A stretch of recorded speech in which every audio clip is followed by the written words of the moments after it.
Hey everyone, Emily Jackson here, and I'm just sharing a quick tip for you today on Great Family Adventure to talk about internet. For most of you who don't know, I travel almost full time, about 9 to 10 months out of the year. We live out of this beautiful 32-foot trailer here, and I work remotely. A lot of video work, a lot of uploading, a lot of editing, and I'm also brand manager for a kayak company called Jackson Kayak. And internet's kind of important if you're gonna work remotely. So we've tested some different types of internet. We've had some different programs, different plans that we've bought over the years. And right now I'm just gonna give you a quick rundown on the three that we use the most. So the first one is our brand new Skynet. Check it out. That's definitely the biggest internet contraption that we've had. It's actually a recent purchase. We just bought it this summer when it came out with their mobile edition. Specifically, they did marketing for people who travel in RVs, and I thought it was well done. So we went ahead and purchased it, and the internet is fast. I can do all my Zoom calls, all my Skype calls, and not have any issues at all. So it's about $135 a month. And I think initially for the setup, it's about $700 for the mobile version.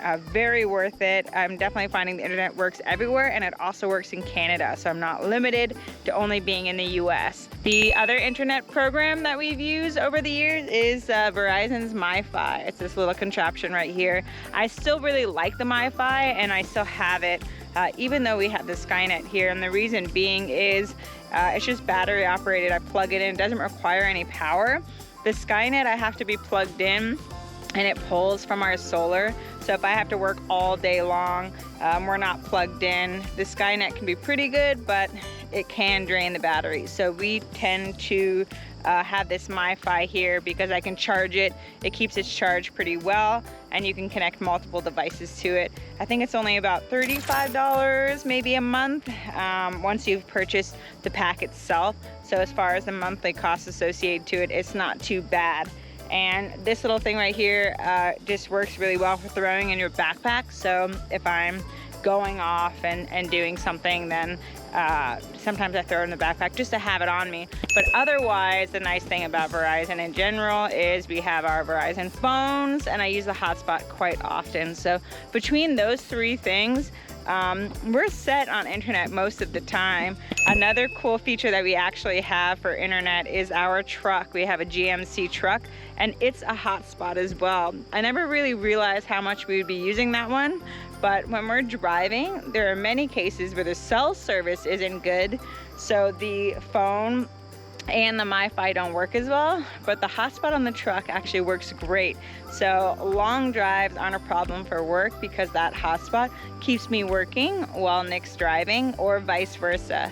So those are the four main internets that we use. Otherwise, you take advantage of cafes and different RV parks when we're on the road. But if one of your reasons for being concerned for hitting the road for a longer period of time or working for the road for internet, I would definitely consider doing some research, because there are so many great options out there to help you hit the road for a longer period of time. And yeah, we're using 4 of them right now. The total monthly cost for us is, about $200, but it's a work expense. Plus, it's just a big part of allowing us to be able to take these adventures. So for us, the expense is totally worth it, and there's plenty out there for you to check out as well. So definitely check out whether you can see if you can have a car with a hotspot, the Skynet, the MiFi, or your phone's personal hotspot.